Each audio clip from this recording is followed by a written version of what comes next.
کبھی ایسا ہوا کہ آپ کسی کی مدد کرتے ہو، اس کے لیے دل سے دعا کرتے ہو اور وہی شخص بعد میں آپ کو نظر انداز کر دیتا ہے؟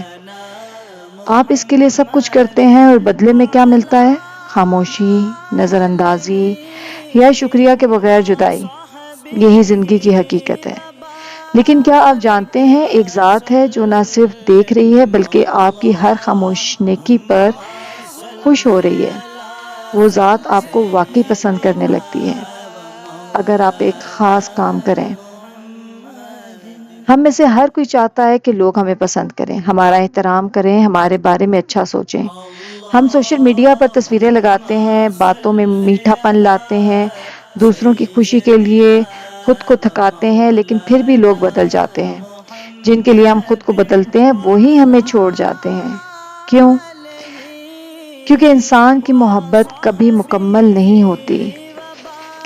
اللہ تعالیٰ فرماتے ہیں، اور ترجمہ ہے اس کا کہ اللہ ان سے راضی ہوا اور وہ اللہ سے۔ یہ آیت ہمیں سکھاتی ہے کہ اصل کامیابی یہی ہے، اللہ کی رضا۔ جب اللہ آپ سے راضی ہو جاتا ہے تو سب کچھ بدل دیتا ہے۔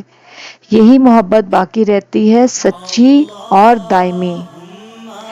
نبی کریم صلی اللہ علیہ وآلہ وسلم فرماتے ہیں، جب اللہ کسی بندے سے محبت کرتا ہے تو جبرائیل علیہ السلام سے فرماتا ہے، میں فلاں بندے سے محبت کرتا ہوں، تم بھی کرو۔ پھر جبرائیل علیہ السلام آسمان والوں میں اعلان کرتے ہیں اور سب فرشتے اس بندے سے محبت کرنے لگتے ہیں۔ پھر زمین پر اس کے لیے قبولیت رکھ دی جاتی ہے۔ یہ بخاری اور مسلم کی حدیث ہے۔ کبھی سوچا ہے کہ بعض لوگ خاموش ہوتے ہیں، نہ کوئی ویڈیو بناتے ہیں، نہ شہرت چاہتے ہیں، مگر لوگ ان سے محبت کرتے ہیں، ان کی دعائیں مانگتے ہیں۔ کیوں؟ کیونکہ وہ اللہ کو راضی کرتے ہیں اور اللہ کی محبت لوگوں کے دلوں میں ڈال دیتا ہے۔ یہی وہ راز ہے جو دنیاوی شہرت سے بہت بلند ہے۔ اگر آپ کوئی نیکی صرف اس لیے کر رہے ہو کہ لوگ تعریف کریں تو وہ نیکی اللہ کے ہاں مقبول نہیں۔ اللہ دلوں کو دیکھتا ہے۔ جب نیت صاف ہو، عمل خالص ہو تو ایک معمولی سا عمل بھی آسمانوں تک پہنچتا ہے اور چمکتا ہے۔ ریاکاری نیکی کا زہر ہے۔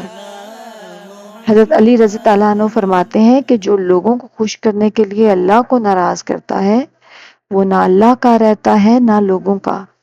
تو فیصلہ آپ کے ہاتھ میں ہے، آپ کس کو راضی کرنا چاہتے ہیں۔ یہاں پہ میں آپ کو کچھ واقعات بتاؤں گی جو آپ کے ایمان کو مزید تازہ کر دیں گے۔ حضرت ابوبکر صدیق رضی اللہ عنہ رات کو خاموشی سے مدینہ کے غریب محلے میں جاتے تھے۔ لوگ سمجھتے تھے کہ کوئی خادم ہے جو ان بیواؤں اور یتیموں کے کام کرتا ہے، کھانا دیتا ہے، صفائی کرتا ہے، لیکن جب حضرت ابوبکر صدیق خلیفہ بنے تو لوگوں کو پتہ چلا وہ خادم کوئی اور نہیں، خلیفۃ المسلمین خود تھے۔ یہ وہ لوگ تھے جو اللہ کی رضا کے لیے نیکی کرتے تھے، نہ کہ واہ واہ سننے کے لیے۔ اسی لیے اللہ نے ان کا مقام ایسا بلند کیا کہ آج بھی ہم ان کا نام عزت سے لیتے ہیں۔ حضرت اویس کرنی رضی اللہ عنہ کا نام قرآن میں نہیں، نہ صحابہ کے صف میں آپ کی بہت شہرت ہے، لیکن نبی کریم صلی اللہ علیہ وآلہ وسلم نے فرمایا، اویس کرنی کو تلاش کرو، وہ اللہ کے خاص بندوں میں سے ہے۔ اس سے دعا کروانا، اس کی دعا رد نہیں ہوتی۔ نہ وہ نبی سے کبھی ملے، نہ کوئی عہدہ، نہ شہرت، لیکن ایک چیز تھی، اللہ کی رضا۔ اللہ جسے چاہے پسندیدہ بنا دے۔ ایک دن بی بی فاطمہ نبی کریم صلی اللہ علیہ وآلہ وسلم کے پاس آئیں۔ ہاتھ پر نشان پڑ چکے تھے، چکی پیستے پیستے کہنے لگی، یا رسول اللہ، غلام عطا فرما دیں۔ نبی کریم صلی اللہ علیہ وآلہ وسلم نے فرمایا، بیٹی، کیا میں تمہیں ایک ایسا کلمہ نہ سکھاؤں جو غلام سے بہتر ہے؟ پھر آپ نے وہ تسبیحات سکھائیں، سبحان اللہ، الحمدللہ، اللہ اکبر۔ بی بی فاطمہ رضی اللہ عنہ کو دنیاوی سہولت نہیں، اللہ کا ذکر دیا گیا، کیونکہ جس کے پاس اللہ ہو وہ کبھی بھی محروم نہیں ہوتا۔ سوشل میڈیا کی دنیا میں ہر کوئی مشہور ہونا چاہتا ہے، ہر کوئی چاہتا ہے اس کی پوسٹ وائرل ہو، اس کی بات وائرل ہو، لیکن جو وائرل ہو وہ ضروری نہیں کہ مقبول ہو اللہ کے ہاں بھی۔ اصل کامیابی یہ ہے کہ فرشتے آپ کا ذکر کریں، آسمان پر آپ کا نام لیا جائے۔ اگر آپ چاہتے ہیں کہ اللہ آپ کو پسند کرے تو اپنے دل سے حسد نکال دو، چھپ کر نیکی کرو، کسی کی مدد کرو بغیر نام کے، خاموشی سے نماز پڑھو، رونے والی دعا مانگو، یہ سب اللہ کو بے حد پسند آتا ہے۔ نبی کریم صلی اللہ علیہ وآلہ وسلم نے فرمایا، میرا امتی جب میری سنتوں پر عمل کرتا ہے اللہ اس سے محبت کرتا ہے۔ تو صبح کی مسواک، رات کی وتر، مسنون دعائیں، یہ سب صرف عبادت نہیں، اللہ کی محبت کے دروازے بھی ہیں۔ جب آپ رات کی تنہائی میں سجدے میں جاتے ہیں اور کہتے ہیں یا اللہ مجھے قبول فرما، تو یقین کرو اللہ جواب دیتا ہے۔ ہم سنتے نہیں مگر وہ سن رہا ہوتا ہے۔ حضرت بلال رضی اللہ عنہ ایک حبشی غلام، لیکن جب نبی کریم صلی اللہ علیہ وآلہ وسلم نے معراج کی رات جنت کی سیر کی تو فرمایا، میں نے جنت میں بلال کے قدموں کی چاپ سنی۔ کیوں ان کو اتنا بڑا مقام دیا گیا؟ کیونکہ بلال رضی اللہ عنہ نے دنیا میں اللہ کو راضی کیا تھا، اللہ نے انہیں جنت میں مقام دیا۔ نبی کریم صلی اللہ علیہ وآلہ وسلم فرماتے ہیں، 7 لوگ قیامت کے دن اللہ کے عرش کے سائے میں ہوں گے، ان میں وہ بھی ہوگا جو صدقہ کرے اور اس کا بایاں ہاتھ نہ جانے کہ دایاں ہاتھ کیا دے رہا ہے۔ یا اللہ مجھے ان لوگوں میں شامل فرما جو تجھ سے محبت کرتے ہیں اور تو ان سے محبت کرتا ہے۔ آمین۔ اگر کبھی آپ کے اپنے بھی چھوڑ دیں تو جان لو اللہ کہتا ہے، میں تمہارے ساتھ ہوں، دیکھ رہا ہوں، سن رہا ہوں، جانتا ہوں۔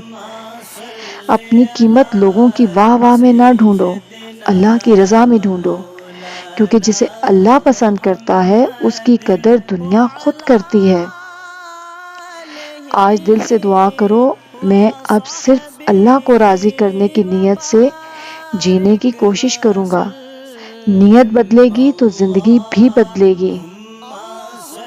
اگر تم چاہتے ہو کہ لوگ تم سے محبت کریں تو اللہ سے محبت کرو۔ جب تم اس سے سچ میں محبت کرو گے تو وہ لوگوں کے دل میں تمہارے لیے نرمی ڈال دے گا۔ دنیا کا پیار وقتی ہوتا ہے، لیکن جو اللہ سے جڑ جائے اسے کبھی تنہا نہیں رہنا پڑتا۔ اگر اس ویڈیو نے آپ کے دل کو چھوا ہو تو اسے شیئر کریں، شاید کسی کو ہدایت کا ذریعہ بن جائے، اور کمنٹ میں بس اتنا لکھ دیں، یا اللہ مجھے اپنے ان خاص بندوں میں شامل فرما جن سے تو محبت کرتا ہو۔ جو اس چینل پہ نئے ہیں وہ میرے چینل وائس آف دین 80 کو ضرور سبسکرائب کریں تاکہ ہر نئی آنے والی ایمان افروز ویڈیو آپ کو بر وقت مل سکے۔ جزاک اللہ خیر۔ اللہم صلی علی سیدنا و مولانا محمد وعلی آلہ و صحبہ وبارک وسلم۔ اللہم صلی علی سیدنا و مولانا محمد۔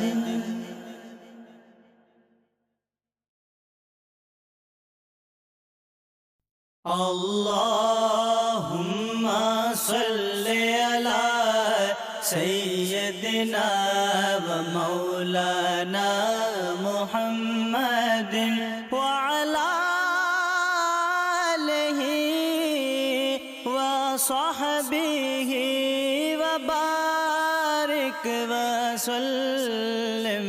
اللہم صلی علی سیدنا